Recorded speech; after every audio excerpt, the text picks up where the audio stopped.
Hello doctors, तो हमने new clinic का सीरीज स्टार्ट किया था जिसमें हम हॉलमार्क ऑफ कैंसर्स को डिटेल में डिस्कस कर रहे थे। सो हमारा आज का टॉपिक है इन्वेजन एंड मेटास्टेसिस। अब ये टॉपिक कहाँ से आया, तो उसके लिए हमें थोड़ा बैकग्राउंड में जाना पड़ेगा। जब मैं आपको हॉलमार्क ऑफ कैंसर डिस्कस कर रहा था तो मैंने आपको बताया था कि जब हम किसी लेवल पर स्टडी करते हैं तो हम एनाप्लीसिया को हॉलमार्क ऑफ कैंसर कहते हैं।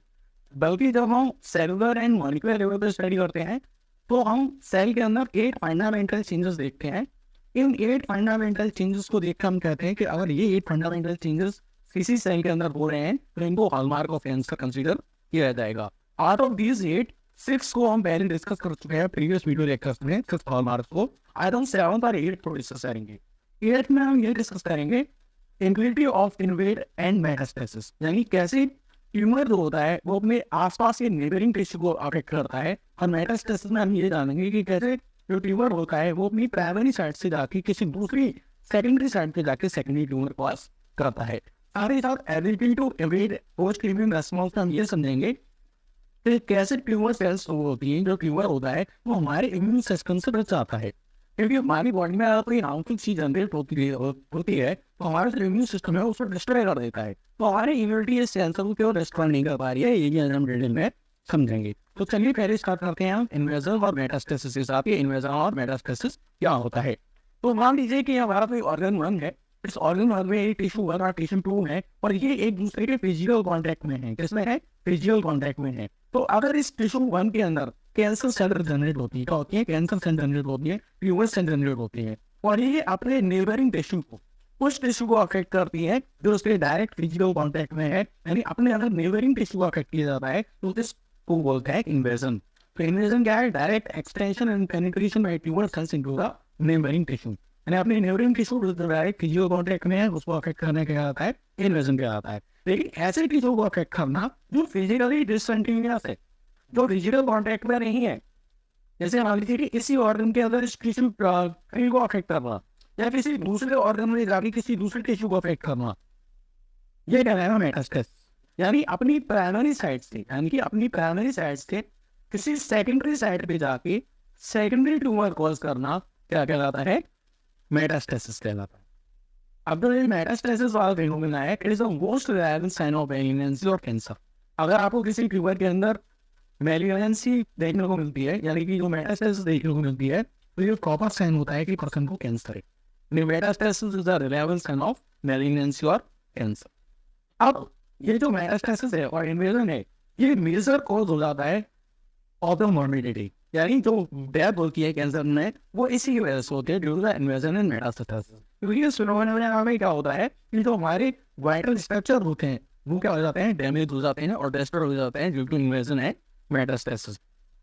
अरे इसका मैकेनिज्म समझेंगे कि कैसे ये अपने नेबरिंग टिश्यू को अफेक्ट करता है और कैसे ये डिस्टेंट पार्ट पे जाके किसी डिस्टेंट टिश्यू को जाके अफेक्ट करता है, मेटास्टेसिस करता है। तो बेसिकली हम समझेंगे mechanism of invasion and metastasis. इस मैकेनिज्म को हम बोलते हैं मेटास्टैटिक कैस्केड। क्या बोलते हैं? मेटास्टैटिक कैस्केड बोलते हैं। तो इस मेटास्टैटिक कैस्केड को हमने 2 पार्ट्स में डिवाइड कर दिया गया है। इसमें डिवाइड कर दिया गया है, 2 पार्ट में डिवाइड कर दिया गया है। क्या है वो 2 पार्ट, उसको समझिएगा। मान लीजिए ये आपका कोई टिश्यू 1 था, या फिर क्या था? टिश्यू 1 था और इसमें क्या हुआ? प्राइमरी ट्यूमर हुआ या फिर मान लीजिए कैंसर हुआ। ठीक है। अब ये जो ट्यूमर सेल्स है ये किसी बेसमेंट मेम्ब्रेन पे लाई कर रही होंगी, है ना? और इस बेसमेंट मेम्ब्रेन के पास क्या होगा? इंटरस्टिशियल कनेक्टिव टिश्यू होगा। जो इंटरस्टिशियल कनेक्टिव टिश्यू होगा वो मिलकर बना हुआ कोलेजन से, ग्लाइकोप्रोटीन से और प्रोटियोग्लाइकेन से। इस इंटरस्टिशियल कनेक्टिव टिश्यू के बाद क्या होगा? या ब्लड वेसल होगी, है ना? यही होगा। ठीक है। तो पहले क्या होता है कि जो ये ट्यूमर सेल्स होती हैं ये बेसमेंट मेम्ब्रेन को ब्रेक डाउन करती हैं और बेसमेंट मेम्ब्रेन को ब्रेक डाउन करने के बाद ये इस इंटरस्टिशियल कनेक्टिव टिश्यू को पेनिट्रेट करते हुए कहाँ जाती है? ब्लड वेसल के अंदर आती है। तो वो पार्ट जिसमें ट्यूमर सेल्स एक तो बेसमेंट मेम्ब्रेन को ब्रेक डाउन करती है और इस इंटरस्टिशियल कनेक्टिव टिश्यू को ब्रेक डाउन करती है, उसको हम बोलते हैं, उस पार्ट को हम बोलते हैं invasion of extra cellular matrix. क्या बनेंगे? Invasion of extra cellular matrix. मैंने आपको क्या बताया था? मेटास्टैटिक कैस्केड को हम 2 पार्ट में डिवाइड कर रहे हैं। पहला है invasion of extra cellular matrix, इसमें क्या करते हैं? ट्यूमर सेल्स बेसमेंट मेम्ब्रेन को ब्रेक डाउन करती है, इंटरस्टिशियल कनेक्टिव टिश्यू को ब्रेक डाउन करती है और कहा जाती है ब्लड वेसल्स के पास जाती है। तो उसके बाद क्या होता है? ब्लड वेसल से किसी दूसरे पार्ट में जाके, किसी दूसरे डिस्टेंट ऑर्गन टिश्यू पे जाके क्या करती है, वहां से बाहर निकल जाती है, ब्लड वेसल से बाहर निकल जाती है, एक्स्ट्रा वेजिटेशन शो करती है और किसी दूसरी साइड पे जाके, किसी दूसरे टिश्यू के अंदर जाके वहां पे सेकेंडरी ट्यूमर का फॉर्मेशन करती है भाई, कोलोनाइजेशन। तो इसको सेकंड पार्ट में पढ़ेंगे, vascular dissemination and blood vessel में एंटर करके दूसरी साइड पे जाना, फिर वहां से ब्लड वेसल से बाहर निकल के किसी टिश्यू में जाके वहां पे होमिंग करना, अपना घर बनाना, वहां पे कोलोनाइजेशन करना और कोलोनाइजेशन करके वहां पे क्या कॉज करना, सेकेंडरी ट्यूमर कॉज करना।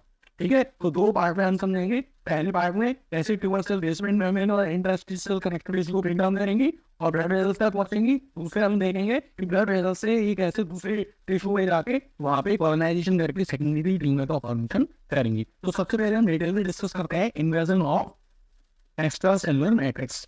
मैंने आपको बताया था invasion of extra cellular matrix में सबसे पहले क्या होगा, बेसमेंट मेम्ब्रेन ब्रेकडाउन होगी और फिर इंटरस्टिशियल कनेक्टिव टिश्यू में क्या होगा, पेनिट्रेशन होगा। अब ये सब कुछ कैसे होता है तो वो समझिएगा।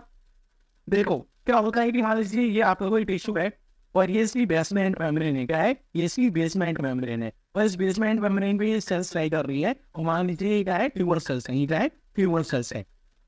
ठीक है, अब ये जो ट्यूमर सेल्स है ये आपस में एक दूसरे से अटैच होती है, किससे, कैथरीन नाम की प्रोटीन से, किससे, ई कैथरीन नाम की प्रोटीन से।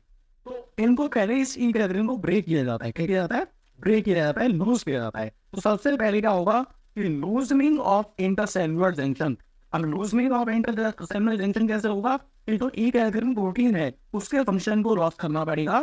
ठीक है, अब ये जो ई कैथरीन है इनका फंक्शन लॉस कैसे होगा, ई कैथरीन कैसे ब्रेक डाउन होंगी। तो बेसिकली क्या होता है, जो ट्यूमर सेल्स होती है उनके अंदर जीन होता है CDHI जीन, क्या होता है, CDHI जीन होता है। इस CDHI जीन में जब म्यूटेशन हो जाता है ट्यूमर सेल्स में, तो जो ई कैथरीन प्रोटीन होती है इसका फंक्शन क्या हो जाता है, लॉस हो जाता है। ठीक है, तो जिसकी वजह से इनके बीच में एडेशन टूट जाता है और ये सेल्स क्या हो जाती है, डिफ्यूज हो जाती है, सेपरेट हो जाती है।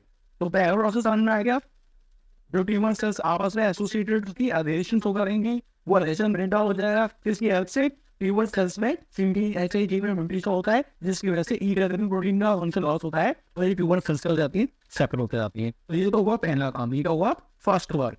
ठीक है, अब सेकेंड वर्क क्या हुआ, इस बेसमेंट मेम्ब्रेन को ब्रेक डाउन करना। अच्छा, जो बेसमेंट मेम्ब्रेन बना होती है तो ये कैसे होती है, तो जो हमारी ट्यूमर सेल्स है वो कुछ एंजाइम्स रिलीज करती है जैसे कि type 4 collagenase, plasminogen activator factor and matrix metalloprotease. ठीक है, ये किसके द्वारा रिलीज किया जाता है, रिलीज किया जाता है ट्यूमर सेल्स के द्वारा और ट्यूमर सेल्स इनको रिलीज करके इस बेसमेंट मेम्ब्रेन को क्या करती है, ब्रेक डाउन कर देती है। अच्छा, इस बेसमेंट मेम्ब्रेन को ब्रेक डाउन कर दिया और जाना कहाँ है, ब्लड वेसल के पास, इसके पास, ब्लड वेसल के पास। ठीक है, ब्लड वेसल के पास जाना है, लेकिन बीच में क्या है, बीच में है इंटरस्टिशियल कनेक्टिव टिश्यू। इस इंटरस्टिशियल कनेक्टिव टिश्यू को पेनिट्रेट करते हुए इस ट्यूमर सेल को कहाँ पे पहुंच रहा है, ब्लड वेसल पे पहुंच रहा है। तो इस इंटरस्टिशियल कनेक्टिव टिश्यू को पेनिट्रेट करने को कौन हेल्प करेगा, अगेन दीज एंजाइम्स, एपोकोलिनेज, plasminogen activator factor and matrix metalloprotease. ये एंजाइम्स हेल्प करेंगे in the penetration of this interstitial connective tissue. ठीक है, अच्छा, पेनिट्रेट करके अभी कहाँ पहुंचना चाहिए, ब्लड वेसल्स के पास पहुंचना चाहिए। ठीक है, तो ये मूव कर रही है, पेनिट्रेट करते हुए नीचे की तरफ क्या कर रही है, मूव कर रही है ट्यूमर सेल्स। ठीक है, और पेनिट्रेट करने को कौन हेल्प कर रहा है, ये एंजाइम हेल्प कर रहे हैं। अच्छा, साथ ही साथ एक चीज और देखनी है हमको कि जब बेसमेंट मेम्ब्रेन ब्रेक डाउन होती है तो जो ये इंटरस्टिशियल कनेक्टिव टिश्यू जो होता है इसके अंदर चेंजेस आते हैं, क्या आते हैं, इसके अंदर चेंजेस आते हैं और ये प्रमोट करता है, इन ट्यूमर सेल्स को प्रमोट करता है ताकि ये पेनिट्रेट करके कहाँ पहुंच जाए, ब्लड वेसल्स तक पहुंच जाए। अब ये जो इंटरस्टिशियल कनेक्टिव टिश्यू है वो कैसे प्रमोट करता है, तो इंटरस्टिशियल कनेक्टिव टिश्यू जो होता है ये इस टिश्यू के अंदर कुछ नोवल साइट्स जनरेट करता है, नोवल साइट्स जनरेट करता है। वो नोवल साइट्स इस ट्यूमर सेल से इंटरेक्ट करती हैं और इसकी वजह से इस ट्यूमर सेल को पेनिट्रेट करके ब्लड वेसल्स तक पहुंचने में आसानी होती है। अब ये ट्यूमर सेल्स जो होती है ये नोवल साइट से इंटरेक्शन कैसे करती है, तो with the help of integrin proteins present on this tumour cells. तो बेसिकली क्या होता है, जब ये बेसमेंट मेम्ब्रेन ब्रेकडाउन होती है, जब ये बेसमेंट मेम्ब्रेन ब्रेकडाउन होती है तो जो हमारा मैट्रिक्स होता है उस मैट्रिक्स में क्या होता है, मॉडिफिकेशन होते हैं और जो मैट्रिक्स होता है वो इन ट्यूमर सेल्स को क्या करेगा, प्रमोट करेगा पेन आगे मूव करने में, आगे माइग्रेट करने में। कैसे प्रमोट करेगा, ये कुछ नोवल साइट जनरेट करेगा मैट्रिक्स, उससे ट्यूमर सेल्स इंटरेक्शन करेंगे with the help of protein integrins which are present on the tumour cells. तो इस तरीके से मैट्रिक्स भी प्रमोट करा है ट्यूमर सेल्स को कि वो नीचे की तरफ जाए और क्या करे, आप ब्लड वेसल्स तक पहुंचे। ठीक है, अब आप ये क्या करेंगे, जब वो मैट्रिक्स भी प्रमोट कर रहा है, अब तो मैट्रिक्स भी प्रमोट कर रहा है, ठीक है, तो आप ये रैपिडली नीचे माइग्रेशन करेंगे और माइग्रेशन करके कहाँ पहुंचेंगे, ब्लड वेसल्स में। अगर ब्लड वेसल्स में पहुंचेंगे तो ब्लड वेसल्स के पास ही क्या है, बेसमेंट मेम्ब्रेन है, ब्लड वेसल की बेसमेंट मेम्ब्रेन है, तो उस ब्लड वेसल की जो बेसमेंट मेम्ब्रेन है उसको भी क्या किया जाएगा, पेनिट्रेट किया जाएगा with the help of factor poisonous enzyme, plasminogen activating factor and matrix metalloprotease enzyme. तो बेसिकली माइग्रेशन होगा। एट लास्ट जो फाइनल स्टेप होता है इन्वेजन का, इसमें क्या होता है, ट्यूमर सेल्स यहाँ पहुंचती है और ब्लड वेसल्स के पास पहुंचती है और ब्लड वेसल्स में क्या करती है, इस बेसमेंट मेम्ब्रेन में पेनिट्रेशन करके कहा जाती है, ब्लड वेसल्स के अंदर जाती हैं। ठीक है, इस माइग्रेशन में यहाँ से जो माइग्रेशन हो रहा है from basement membrane to in the blood vessels, इस माइग्रेशन में क्या होता है, कुछ क्यूमोकाइन्स और ग्रोथ फैक्टर जो होते हैं वो हेल्प करते हैं इस मूवमेंट में। और ये जो क्यूमोकाइन्स एंड ग्रोथ फैक्टर है ये ट्यूमर सेल्स के द्वारा रिलीज किए जाते हैं, इसको हम बोलते हैं ऑटोकाइन मोटिलिटी। तो बेसिकली ट्यूमर सेल्स खुद को केमिकल सिग्नल कर रही है तो इस मूवमेंट को हेल्प कर रहे हैं, लाइक क्यूमोकाइन्स एंड ग्रोथ फैक्टर। साथ ही साथ जो इंटरस्टिशियल कनेक्टिव टिश्यू है उसमें जो स्ट्रोमल सेल्स है, वो भी कुछ केमिकल्स रिलीज कर रही है, उनको बोलते हैं पैराकाइन फैक्टर, जो क्या करते हैं इस ट्यूमर सेल को हेल्प करते हैं पहुंचने में, कहाँ पहुंचने में, ब्लड वेसल्स के पास पहुंचने में। उसके बाद ये एंजाइम्स की हेल्प से क्या हो जाएगा, पेनिट्रेशन हो जाएगा और ट्यूमर सेल्स ब्लड वेसल के अंदर पहुंच जाएगी। तो हमने पहला invasion of extra cellular matrix पढ़ लिया कि कैसे ट्यूमर सेल्स ने बेसमेंट मेम्ब्रेन को ब्रेक डाउन किया और कैसे इंटरस्टिशियल कनेक्टिव टिश्यू को पेनिट्रेट करते हुए ये कहाँ पहुंची, ब्लड वेसल के पास पहुंची। अब हम पढ़ेंगे the second part, vascular disaggregation, tissue forming and coordination, कि कैसे ब्लड वेसल में एंटर करने के बाद इंटरवेजेशन हो गया, यानी ब्लड वेसल के अंदर एंटर कर गए ट्यूमर सेल्स, अब ये कैसे दूसरे टिश्यू के पास जाएंगे और कैसे दूसरे टिश्यू के पास जाके वहाँ कोऑर्डिनेशन करके क्या कोऑर्डिनेशन करेंगे, सेकेंडरी ट्यूमर का कोऑर्डिनेशन करेंगे। दूसरी आप ये देखिए, ये ब्लड वेसल्स के अंदर ट्यूमर सेल्स एंटर कर चुकी हैं, ये ट्यूमर सेल्स है ब्लड वेसल्स के अंदर एंटर कर चुकी हैं और दूसरे वेसल देखते हैं। ठीक है, अच्छा, वहां पे जाके अंदर एंटर करने के बाद जो होस्ट की लिम्फोसाइट्स होती हैं उनसे इंटरेक्शन करती है ट्यूमर सेल। तो ट्यूमर सेल से बेसिकली क्या होता है, इंटरेक्शन होता है किसके साथ, होस्ट सेल की जो लिम्फोसाइट्स है उनके साथ। अब ये इंटरेक्शन कैसे होता है, तो with the help of CD4 receptor that are present on the lymphocytes, इनकी हेल्प से क्या होता है, अब ये होस्ट लिम्फोसाइट जो है वो इंटरेक्शन क्यों कर रही है इन ट्यूमर सेल्स के साथ।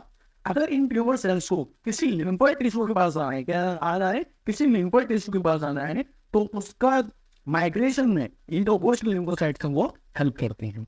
होस्ट लिम्फोसाइट से इंटरेक्शन करने के बाद जो ट्यूमर सेल्स क्या करेंगे, जो पीछे से और ट्यूमर सेल्स आ रही है उनके साथ एग्रीगेट करके एक एम्बुलेंस बनाएंगे। यानी ट्यूमर सेल्स आपस में जो पीछे से और ट्यूमर सेल्स आ रही है उनको अपने साथ मिलाएंगी और मिला के क्या बनाएंगी, एक एम्बुलेंस बनाएंगी और इस प्रोसेस को बोलते हैं हाइड्रोटाइपिक एडेशन। ये same type of cells, same type of tumour cells आपस में एडेशन होकर के एक एम्बुलेंस बना रही है।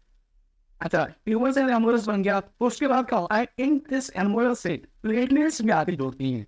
जबकि ट्यूमर एम्बुलेंस से जब प्लेटलेट आगे जोड़ती हैं तो अब इसको बोलते हैं प्लेटलेट ट्यूमर एग्रीगेट। और एक ऐसा रिलेशन है, ये हेटेरोटाइपिक रिलेशन है, ये दो डिफरेंट टाइप की सेल्स आपस में मिल रही है, one is platelet and another is tumour cell.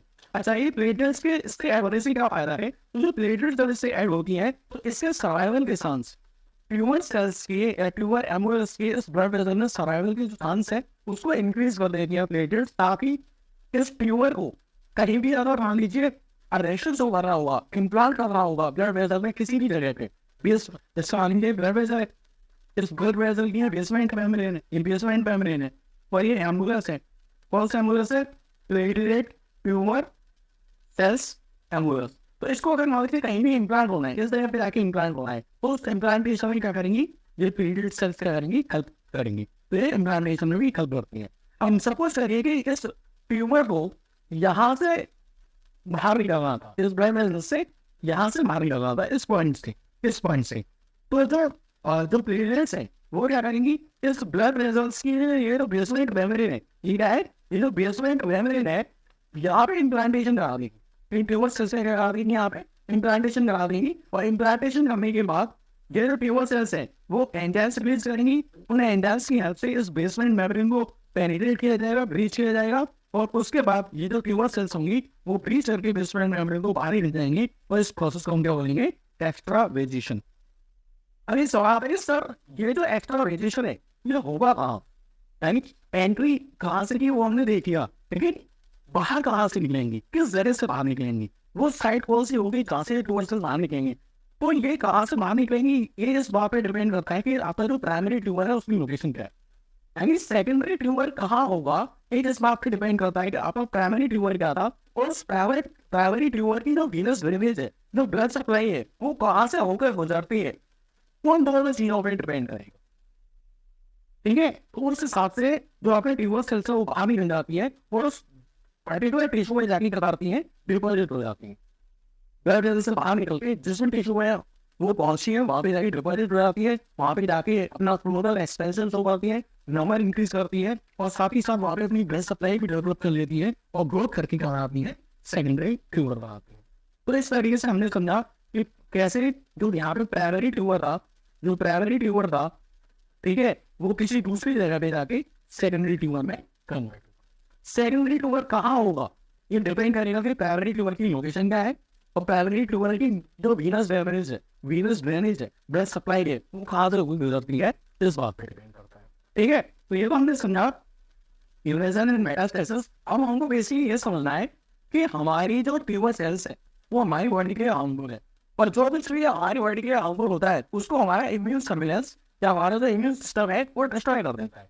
तो फिर ये जो कैंसर सेल्स हैं ये हमारे इम्यून सिस्टम से कैसे बची हुई है, समझ आ गई। ये इम्यून सर्विलेंस क्या होता है, तो बेसिकली हमारा जो इम्यून सिस्टम है उसका ये फंक्शन होता है कि वो हमारी बॉडी को कॉन्स्टेंटली स्कैन करता है। अगर उसको बॉडी में कहीं भी कैंसर सेल्स मिलती है या मैलिग्नेंट सेल्स मिलती है तो उनको हमारा इम्यून सिस्टम क्या करता है, डिस्ट्रॉय कर देता है। इस तरीके से यूजुअली हमको कैंसर होने से हम बच जाते हैं। परिवार किस में इम्यून सर्विलेंस बर्नेट। अच्छा, ट्यूमर इम्यूनिटी क्या होती है, तो बहुत एनालिस्ट बताते हैं कि जो ट्यूमर सेल्स होती हैं उनको हमारी body as a foreign particle consider करती है और उनको एलिमिनेट कर देती है। तो इसका मतलब ये है कि जो इम्यूनो डेफिशिएंट पर्सन होंगे उनके अंदर कैंसर होने के चांसेस ज्यादा होंगे, जिसका इम्यून सिस्टम वीक है उसको कैंसर होने के चांसेस ज्यादा होंगे, क्योंकि यहाँ आप देख रहे हैं कि आपका जो इम्यून सिस्टम है वो कॉन्स्टेंट अपनी बॉडी को स्कैन कर रहा है, तो जहाँ भी ट्यूमर सेल्स मिल रही है उनको खत्म कर रहा है, ट्यूमर सेल्स को एज अ फॉरेन क्राइटेरिया मारना है और उसको डिस्ट्रॉय कराएगा, यानी कैंसर होने के चांसेस पूरे लोगों में जा रहा है जो इम्यूनो डेफिशिएंट है। ठीक है, अगर ट्रीटमेंट कर रहा हो कैंसर का तो हम उन एजेंट की हेल्प से कर सकते हैं जो हमारे इम्यून सिस्टम को स्ट्रॉन्ग कर दे। ना हमारे इम्यून सिस्टम में टी सेल्स है, अगर आप उनको एक्टिवेट कर दोगे, उनके रेस्पॉन्स को इंक्रीज कर दोगे तो हमारे इम्यून सिस्टम है वो सेल्फ सफिशिएंट हो जाएगा ट्यूमर को रहने से, और ट्यूमर को क्या कर देगा, खत्म कर देगा। जब हम ट्यूमर इम्यूनिटी की स्टडी करते हैं तो उससे हमें ये फायदा मिलता है, हम ये जान पाते हैं कि पर्टिकुलर काइंड ऑफ ट्यूमर में कौन सी टी सेल्स एक्टिवेट होती है, कौन सी एंटीबॉडी रिलीज होती है। यानी ब्रेन ट्यूमर है तो कौन सी एंटीबॉडी एक्टिवेट होती है, कौन से टी सेल एक्टिवेट होती हैं, मान लीजिए पीनल ग्लैंड में अगर ब्लास्टोमा है तो कौन सी एंटीबॉडी कौन सी टी सेल एक्टिवेट होंगी, वो सब हम ट्यूमर इम्यूनिटी में जानते हैं। साथ ही अगर मान लीजिए किसी पर्टिकुलर जगह पर ट्यूमर या कैंसर हुआ है तो वहाँ पे कौन सी सेल्स आपके वहाँ का इन्फिल्ट्रेशन होता है, बैक्टीरियाज आती है कि न्यूट्रोफिल्स आती है कि ल्यूकोसाइट्स आती हैं, कौन सी इम्यून सेल्स आके वहाँ पे इन्फिल्ट्रेशन करती हैं और उसका क्या आउटकम निकलता है, वो क्या कर पाती हैं कैंसर को कि नहीं कर पाती हैं, ये सारी चीज़ें हम ट्यूमर इम्यूनिटी में डिस्कस करते हैं। तो यहाँ हमने बेसिकली ये समझा कि हमारे इम्यून सिस्टम ट्यूमर सेल्स को डिस्ट्रॉय कर देता है, इसलिए जो इसका इम्यूनिटी नहीं है उसके अंदर ट्यूमर होने के चांसेस ज़्यादा होते हैं। लेकिन कभी कभी हम ये देखते हैं कि दो लोग इम्यूनो कॉम्पिटेंट है एंड जिनका इम्यून सिस्टम अच्छा है उनके अंदर भी ट्यूमर ग्रो कर रहे हैं, तो ऐसा कैसे हो सकता है? तो ऐसा तो तभी हो सकता है ना जब ट्यूमर सेल्स अपने आप को हमारे इम्यून सिस्टम से छुपा दे। अगर इम्यून सिस्टम को ट्यूमर सेल्स मिल जाएंगे तो खाना कर देगा, अगर इंसान की इम्यूनिटी अच्छी है तो अगर इंसान की इम्यूनिटी भी अच्छी है कभी उसको कैंसर हो रहा है, इसका मतलब ये है कि कहीं ना कहीं ट्यूमर सेल्स ने अपने आप को हमारे इम्यून सिस्टम से छुपा लिया, या फिर ट्यूमर सेल्स ने कुछ ऐसा कर दिया है कि हमारी जो इम्यूनिटी है वो सप्रेस हो गई, हमारी इम्यूनिटी को सप्रेस कर दिया इम्यून सेल्स ने, हम ऐसा हो सकता है। दोनों के डिस्कस करते हैं। सबसे पहले बात करते हैं कि ट्यूमर सेल्स अपने आप को छुपा लेती हैं इम्यून सिस्टम से, ऐसा कैसे हो सकता है? मान लो ये ट्यूमर सेल्स है या अपनी मेम्ब्रेन के ऊपर कोई भी एंटीजन रखे ही ना, अगर एंटीजन ही नहीं होगा तो कोई एंटीबॉडी नहीं बनेगी और हमारे इम्यून सिस्टम को रेस्पॉन्स नहीं करेगा। जैसे ऐसा हो सकता है कि अगर एंटीजन प्रेजेंट है तो इस एंटीजन की मास्किंग कर दी गई है एंड ट्यूमर सेल्स में ग्लाइकोकैरिस सीक्रेट करके इस एंटीजन को छुपा गया है, जिसकी वजह से हमारे इम्यून सिस्टम को नहीं दिख रहा है, इसलिए हमारे इम्यून सिस्टम इस पे एक्ट नहीं कर पा रहा है, इसलिए ये ट्यूमर सेल डिस्ट्रॉय हो रही है। तो एक तो ये रीजन है। दूसरा, ऐसा हो सकता है कि ट्यूमर सेल्स कुछ ऐसी केमिकल रिलीज कर रही हो जो हमारे इम्यून सिस्टम को क्या कर रहे हो, सप्रेस कर रहे हो, like by CTLA4, PDL1 and TGF-β। इनको सीक्रेट करके ट्यूमर सेल्स क्या करती है, हमारे इम्यून सिस्टम को सप्रेस कर देती है, जिसकी वजह से हमारा इम्यून सिस्टम जो है वो ट्यूमर सेल्स को किल नहीं कर पाता। ठीक है, अगर आप ट्रीटमेंट कर रहे हैं कैंसर का तो आपको क्या करना है, तो ये सप्रेशन हो रहा है, इस सप्रेशन को रोक दो, यानी आप एंटी CTLA4 बना दो और एंटी CTLA4 ड्रग दोगे आप इंसान को, तो जो इम्यून सप्रेशन होगा वो रुक जाएगा और ये जो आपका इम्यून सिस्टम है वो एक्टिवेट हो जाएगा और कैंसर सेल्स में ना देना डिस्ट्रॉय कर देगा। तो this was all about the local invasion and metastasis. ये वीडियो आपको कैसा लगा प्लीज कमेंट सेक्शन में बताइएगा। Thank you and have a nice day.